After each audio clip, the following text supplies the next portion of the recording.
Who knows what Christmas is all about? Sure, Charlie Brown. I can tell you what Christmas is all about.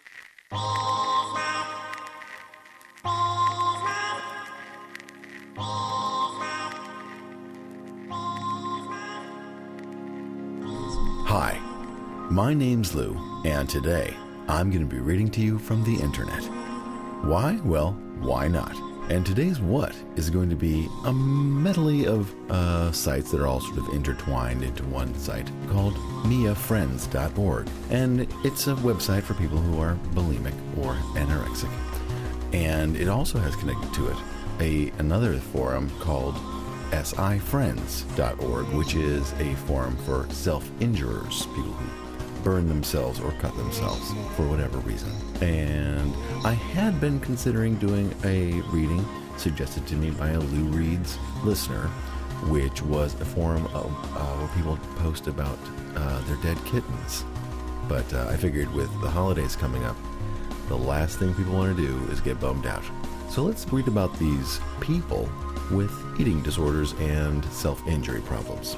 That should be a great way to ease into the holidays, don't you think? All right, let's go. And the first post we'll start with tonight is from selfinjuryfriends.org, support for people who self-injure, in a self-injury discussion in the Burners Forum entitled, Is It Normal to Burn Your Wrists? By Tosh123. I was just wondering, I don't do it, but I keep seeing people's wrists with burn marks. Loopy Lady replies, my wrist is the only place I burn, lighter burn, and one on the back of my hand. They really scar bad on me though, and they're the kind that are hard to lie about. If I say they are cigarette burns, people are like, why are you with people that smoke? Frankie. Onyx replies, I have a burn there right now actually, and the last time my husband burned himself, he did it on his wrist. I did it there because I was smoking and I was pissed and there was a lighter and there was my wrist and it just happened. I didn't think, I want to burn myself. Where should I put it? It's impulse. It's impulse and wrists are like right there, already unclothed, and the skin is pretty sensitive, so it hurt pretty good. Chupa Chup replies, I think wrists/forearms are just the most convenient places on the body for any kind of SI stuff. They're just there, so they're easy to reach when you feel like doing something, and so easy to look at the scars/marks you've made, which I find oddly satisfying. Then again, I guess no kind of SI is really quote-unquote normal in the conventional sense of the word. I'm sick, thanks for noticing, replies, LOL. So when I first saw this, I was like, I don't think it's normal to burn any body part, technically. In my life, I have taken a cig to my hip. I don't advise doing it. And a hot pen and safety pin to my ankle and arm on a few occasions. For, almost like branding, I guess. And again, I don't advise it. And I still don't think it's normal in the general population. Amongst us, it may very well be. But we are, a minority, not the majority. XX Covered XX replies, wrists are my favorite. They look like my hands were chopped off and badly stitched back on, but I kinda like it. Love Me replies, I've never cut in the 8 years that I've been doing this whole lame self-injury thing. I started out by self-injuring all around my wrist freshman year with a bunch of matches.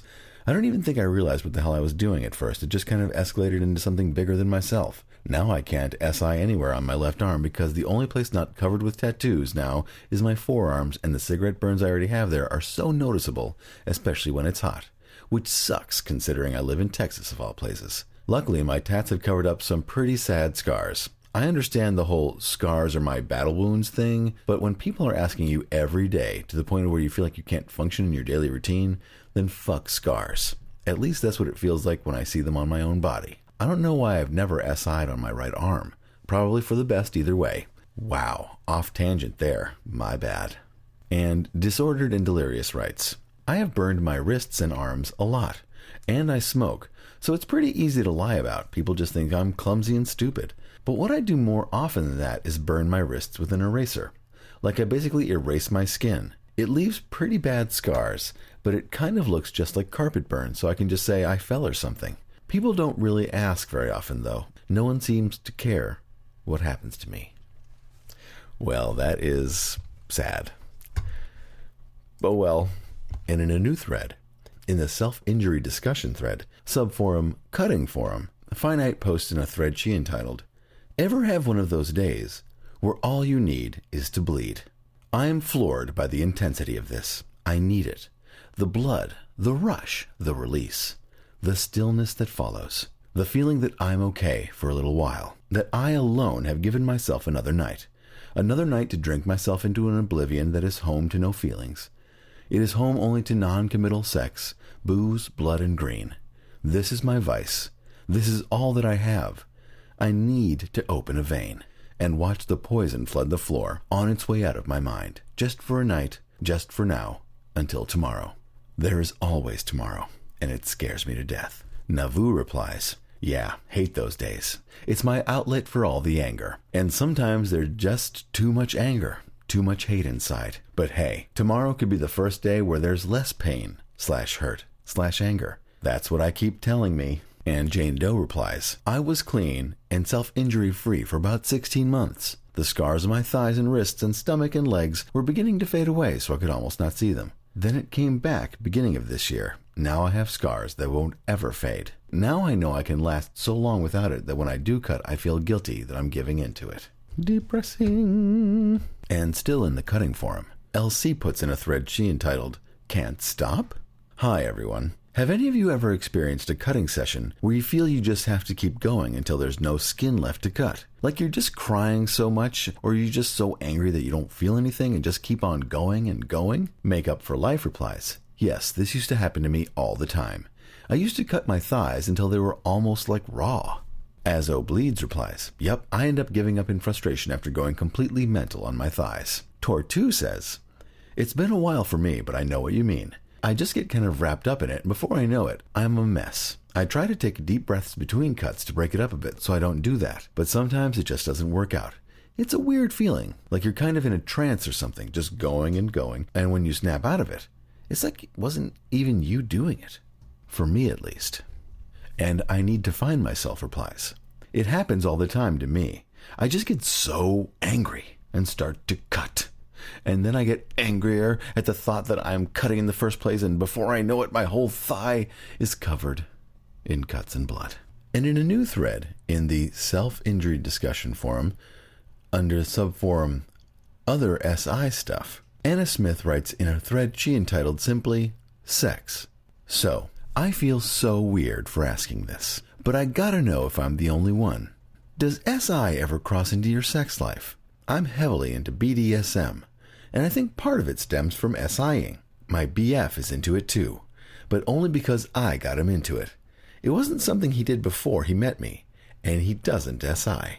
Amelia13 replies, I promise, you're not weird for feeling this way. Sex is one of the most intense expressions of our emotions. I look at unconventional expressions as a bridge to a better place. Looking at it this way, being sexually abused made me block my feelings for so long that now I'm happy to be experiencing some feelings of any kind, period. My therapist says I'm making an association. The pain used to come from someone I wanted to love me, and now I'm associating similar painful feelings with the pleasure I used to desire from my abuser. A natural reaction to an unnatural situation. Okay, that's the psychobabble part of my answer. In truth, I don't know whether there is a right way to enjoy sex. I really don't know. But I think that as long as both partners are consenting, no one suffers undue harm, and both partners are enjoying themselves, what's the harm? Is it related to SI? Probably it is a lot of the time. But isn't that a lot more pleasant than, well, some of the other methods we've tried? TillyCat1 replies, I kinda like rough sex a bit, because it makes me feel like, well, dirty and a horrible slut, which I deserve to be like.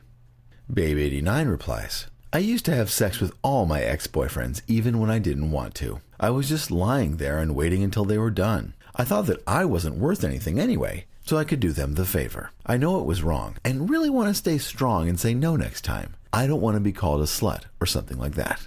Vamp Love replies, I'm probably a little young to be posting on this, but oh well, my BF and I are really into BDSM. We were talking one day and found out that we both liked it, but was too shy to admit it. He's kinda into blood too. We have both cut each other a bit. We are careful though. He has a little vial of my blood he wears on a necklace, and I have one with his. So don't worry about being weird. Sorry writes, I use sex to harm myself. I get so anxious and force myself to it just to please someone else, and afterwards I feel like a dirty whore. This feels like the last SI step for some reason. Maybe because I use others to rape myself, and because I don't just hurt myself on the outside, but to the most private part of me. And 12 days later, Sari replies again, I did it again. I hate this. I feel so filthy. Pierced Princess replies, there is one position in sex that I won't do with my boyfriend, because I get flashbacks. But sometimes I'm tempted to tell him to do it, like that, just to punish myself for ever putting myself in that situation. I get my boyfriends to bite me and scratch me so that I feel used after we make love. I can't explain it. It's frustrating even trying. And the next thread we'll read is by a user named Acid Rain, who posted again in the other SI Stuff subforum in a thread he entitled Drinking Bleach. Hi, before I begin, I just want to say, never ever drink bleach. It will not help anything. Last night I was feeling very suicidal and had already SI'd a lot, so I decided to actually kill myself. I chose to do this by drinking bleach. Now, I don't know if you've ever tried this before, but I can give you a bunch of reasons why it is a very bad idea. 1. It tastes rank. Imagine very strongly chlorinated water. Multiply that taste by about 100, and there you have possibly the most disgusting tasting and smelling substance you may ever encounter. 2. Unless you have zero gag reflex, there isn't a chance in hell of you keeping it down. It turns your stomach and makes you vomit almost instantly, which is also a really bad thing. 3. If you do vomit it up, it burns a lot on your esophagus, throat, mouth, and nose on the way back up, which is absolute agony. It feels like fire inside you. And to get an idea of what actually makes it feel like that, the soft tissue on your insides is literally being eroded away by the strength of the bleach. 4. If you vomit it up, then it's quite likely that some of it can enter your lungs as you expel it from your system. This is a very sensitive organ, and just having a tiny amount of even diluted bleach in the lungs could be fatal. 5.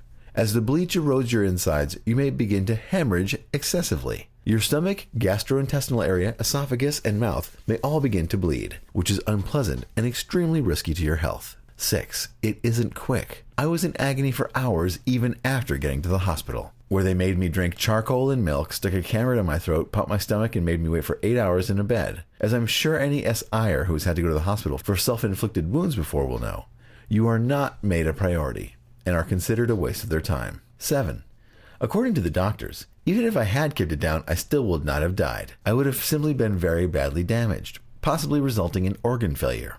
But there's also a chance of blindness. The current situation is that I had severe internal bleeding and my vocal cords were very badly burnt, so I can no longer speak and do not know if they will improve. The message I'm trying to get across, for the love of God, if you ever feel suicidal, do not drink bleach. If only because it will almost certainly not work and you'll have to spend a long time suffering instead. I do not know if this is the right place to post this, or whether I can post it at all, but I want it to be a warning, not to give you ideas. I am still in severe pain from this, which I'm told will last a long time, and there's no guarantees that I'll be able to leave the hospital for the next few weeks. If you're going to try and kill yourself, and please don't, it's honestly not the answer, and I personally regret trying. Then don't drink bleach. It's one of the worst choices you could make. It's one of the worst choices you could make. Don't make the same mistakes I did. And I hope that if anyone is in that position, seek help and try to work stuff out a different way. And now to read from the promised and much anticipated anorexia forums from miafriends.org. And to start, we'll read a thread entitled Your Purging Stories in the miafriends.org subforum Bulimic Reality, in a thread started by Augustina Evangeline. Post your purging story. Ask a question. Answer it, and so forth. Mine. Today I binged at lunch so badly, I almost couldn't make it up the stairs to the toilets to throw up. When I reached the stall, I purged all over the seat. A wonderful pink, red, green, black lettuce hamburger, french fries, soda brownie mess. So glamorous. Then I had to clean it up before anyone noticed. This is bulimic reality. Question. Have you ever ate so much at an all-you-can-eat place that people begin to whisper when you come near? Linzel replies, well, it really was not an all-you-can-eat. I was out to dinner with my family and ordered a very big cut of meat. Well, when it came, it was huge, and the waitress said, good luck. Now, I'm going to be 28 years old, and I am not a child, and that really got under my skin when she said that. Well, anyway, I ate the whole thing, no problem. Then ate half of my father's. But anyway, when she came back, she said, wow, I can't believe you ate all that. I'm going to go have to tell my staff. You're such a little thing, blah, blah, blah, blah. When I looked over and saw her talking to the other people and laugh, I was devastated. All I could think in my head was, they all know I'm bulimic. They know all about me. It was not a good feeling at all. Have you ever eaten so much at a party and freaked out because you could not purge? What did you do? Where did you go? Ava Rose replies, yes, 2 days ago, in fact. I ended up drinking until I could blame it on the alcohol in my system, but I only ended up making a fool of myself. I apologized the next day, and luckily the girl whose party it was knows I'm bulimic, so she was very understanding and even gave me a hug. I felt terrible, though. Everyone's a little weird around me because I was so extreme. Have you ever been forced to stop right as you finished a binge because someone came home? Were you unable to purge? What did you do? Bivimaka replies, I am always afraid of that, but no, thank God. One time I was binging on my way home, and when I got there, planning to purge. My twin sisters were hanging out at my house. I thought I would die, so I took a quote-unquote shower. I wonder if they know. Have you ever been purging and forgot to lock the door and someone walked in on you? Lidlud replies, no, but it's been bloody close. Over the summer, when I was back home with my parents, I would go and quote-unquote listen to music and read, i.e. purge, right after dinner. I don't have a lock on my door, and twice I had my music on so loud I only just heard my dad knocking on my bedroom door, in time for me to wipe my face and hands and turn around before he came in. I think he has the idea of what I was doing. Red-faced, no glasses in the middle of my room, but he has never said anything about it. Gross, but have you ever spit vomit on the floor, carpet, etc.? Split P98 replies, oh my God, yes. I was trying to move a bag to the toilet to empty it and spilt it all over the carpet in the closet of my room. It took forever to clean. There are still stains. It's disgusting. Have you ever told everyone you were going for a walk and purged outside? KK replies, a few times, yes. But even though I've been Mia for a few years, I'm still not good at purging, or else I would do it more. LOL. Who would even want their eating disorder to be worse? Well, me, I guess. Well, are there foods you won't eat now because of a bad purging experience, or because they taste too bad coming up? Chase Delusion replies, yes, I can't eat chocolate ice cream, because even though it comes up easy, the temperature freaks me out. Do you purge in public restrooms with people in there? Chat Noir replies, yes, did do it a couple of times, and as far as I know myself, it will probably happen again. It's so lovely washing your hands and face all teary-eyed and red-faced, with people next to you thinking, God knows what. Ever had the kind of mishap with the laxatives where you didn't quite make it? Crick adds, surprisingly no. I almost did though when I took some, after a week of binging, and then got really drunk and spent the night in the bathroom, but I told my friends that I was waist-paling from the booze. All lies. It was horrible. Do you use any sort of purging utensil, or are you all about the fingers? Lidlud adds again, when I first tried to purge, I used a toothbrush, handle of a spoon, and even a pen, but none of them really worked, so fingers it was. That way you can feel exactly what you're doing. Has anyone ever noticed or commented about you having red/bruised knuckles? Split P98 replies, my friends ask what they are like and how I got them, but I don't think anyone knows bulimia causes them. Have you ever passed out during a purge? Sonny Bloom replies, no, but came close. Sometimes it takes more energy than I physically have to get everything up. Scary feeling. Has anyone else stopped at multiple gas stations on the way home to purge? Tired of it 88 replies, yes, sad I know. I went out to eat with friends and families, but couldn't purge because some know and would not let me. So, gas station, fast food restaurant, etc. I feel like fingers are not going to cut it anymore. I something need more. Has anyone ever used salt water mix? KK replies, I tried to drink it once, but it was too nasty. Have you ever purged at a friend's house when they knew what you were doing? Mia Struggle 09 replies, I've purged at a friend's house. They knew I was doing it, but just thought I was being sick as I felt sick, and I had quite a bit to drink, though I hadn't really. I just wanted them to think that. LOL. Though they sort of knew what I was doing, I guess. Nobody wants to bring it up, though, do they? Have any of you actually sat down and had a breakdown to a friend or family member, telling them everything about your bulimia? And what did they say? Solace replies, no, I've never told anyone. Couple of family members knew in the past because they just happened to find out. Forums! But no one knows about my recent relapse. My husband is very, very smart. He will figure it out sooner or later. I hate lying, but what can you do? How are your teeth after many, many years of Mia? To the Lou replies, my teeth are fine, but I'm fairly new. Today was my worst/best BP session. I just ate cheesy beans on toast, full tin of beans, and 2 huge cookies. then got rid of it, but my mom heard it, and I'm scared that she will click what I'm up to. Have you ever done a beep when someone else is in the house, or when someone hears you do it? Still Healing replies, I purge in the shower because I'm too paranoid my mom will hear me if I do it in my bedroom. Does anyone purge into gallon-sized Ziploc bags? I was thinking of trying it because I could seal it up and stash it under my bed till morning. Any thoughts? MMC Nab replies, I have not done the all-you-can-eat thing, but I did go to a fast food place today, and the guy laughed when I told him I still wanted more after I ordered a number 12 large with a Coke and cheese added to the tots. The rest of the order, after the guy laughed, was a large cheddar bites, large mozzarella sticks, and large onion rings. I ate all but the onion rings, and these guys were looking at me, and it made me so mad I went back to work and ate the large onion rings, drank a big glass of sweet tea, then went down to the bathroom and purged it all up. The large glass of tea made the burning not so bad. My head hurt so bad afterward. Chase Delusion replies in the final post in this thread. Still Healing. When I lived at home, I purged in bags in my room. It was much more convenient because I could play music to cover the sound, and my parents were worried about how much time I was spending in the bathroom. On the downside, it was messy, and on the occasions I couldn't get rid of the bags or was too lazy to, my room smelled horrible. Well, that is quite a bit of bulimic knowledge. And another bulimic reality thread entitled One Thing I Hate About Being Bulimic by Luby. She writes, the one thing I hate about being Mia, not wanting people to come to the house on an evening, as it means I can't be P. Also not wanting to go to people's house on an evening either. It's so unsociable. What's the one thing everyone else hates about being Mia? Chocolate Lips replies, never really bathing my son, as head is always in the toilet or eating. Never being able to play with my son for longer than 5 minutes if we are at home because I'm always eating and purging. Letting down so many people through this. House getting untidy because so busy, B/P, and cleaning toilet and sink and hands and face. Spending time when not be peeing, cleaning house, so never get time to relax in the evening. Scared of teeth getting ruined. Sharp pain in heart lately. Heartburn, sad and lonely. Spotty, the list goes on. How I want it to be? Damage 34 replies.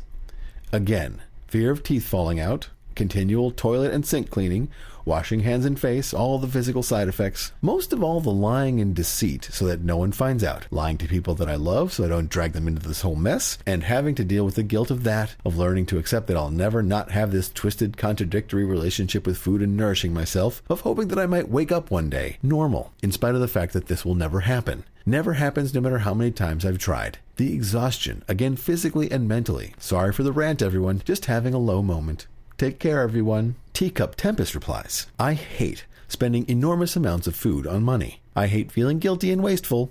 I hate being so antisocial. My habit is so disgusting. But no one can ever know. Allegra replies, I hate not being able to enjoy food anymore. I also hate that my teeth have shrunk dramatically in the past 6 months because of enamel erosion. Princess Piglet replies, the way my throat aches and feels like sandpaper, and that my glands are swollen like golf balls, wasting money on binge food, not being able to tell my significant other, even though he's my best friend in the world, and I tell him everything. The constant fear of having the toilet overflow and him seeing all the puke. The heart-pounding feeling after a purge, and the puffy-eyed face for hours afterwards that I get if I had a particularly harsh purge. Feeling empty after purge and realizing that it didn't make me happy. Oh my god, this goes on forever. Oh my god. I didn't realize what I was getting myself into. And this thread goes on forever. So I will just read this last one by Tucker. The absolute instantaneous guilt you feel when the food is trying to get down your throat. It's almost like as soon as you put it in your mouth, you feel the taste. It's amazing. But you know that business is business, and you're already walking to the bathroom. I hate how I get a craving for something wild, like a burrito from Chipotle, and I'll go buy it, then eat it in a couple of minutes. Halfway through the burrito, I'm already thinking, ugh, work lies ahead of me now. To save time, I'm wiping my mouth and walking to a stall. I hate the splatter. I hate the raw feeling. The guilt that I gave in. Again. And finally, from the miafriends.org forum, we'll read a thread entitled, Where Have My Bones Gone?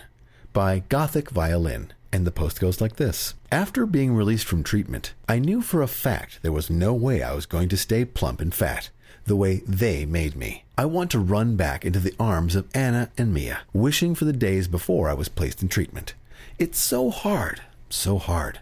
I sit here and cry because I don't know who to talk to. I'm sure everyone on MF knows the feeling. Being alone in a room full of people, no one to talk to about this quote-unquote problem. I can't see my hip bones anymore. My ribs no longer show. My thighs are touching again. I just don't know what to do, and I think I'll never be good enough for anyone. I guess I'm just overly stressed because I'm going to see my boyfriend for the first time since before I went into treatment, and I'm just really, really scared that he's going to think I'm a whale and leave me. No, he's not shallow like that, but I still think about it. Gosh, does anyone have any pick-me-ups that can get me through hard times? I could really use something.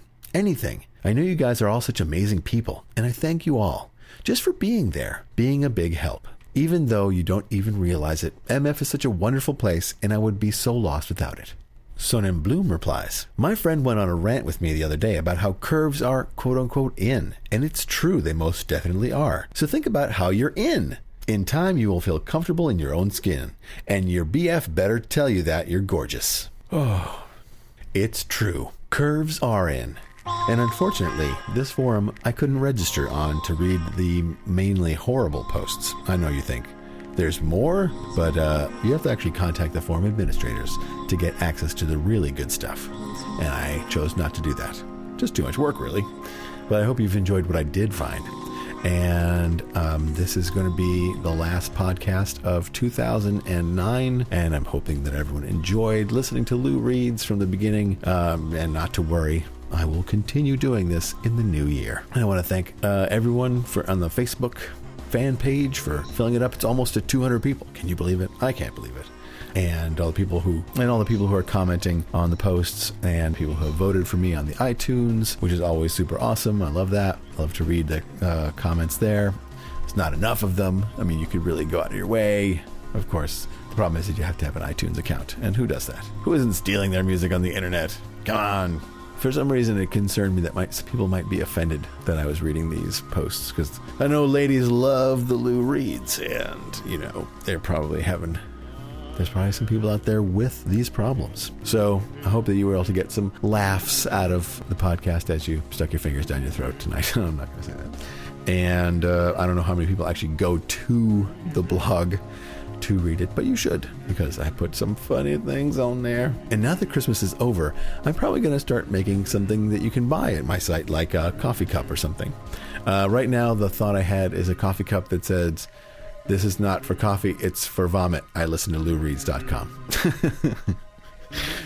You can tell that I think that's funny. I hope that everyone has a safe and happy holiday, and we'll see you on the flip side of the new year. And please let me know if there's forums that you want me to read, because I have to just Google my way around the internet to find things, and it can be a pain in the butt, especially finding stuff about anorexia. So many anorexia forums have been shut down that it was a pain in the ass just to find this one, and then most of the posts were locked, so I couldn't even see them. One of the people I just did a voice answering machine message for suggested that I read something from an urban erotic literature book, and I'd be more than happy to do that. If anyone has a text file of it, I'm not going to go by, I think it was Thugalicious, but yeah, if someone wants to share that with me, I would love to read some erotic urban fiction. All right, that's going to do it for me. I'm Lou. This has been Lou Reads, the MiaFriends.org forums. Thanks for listening. We'll see you soon. Bye-bye.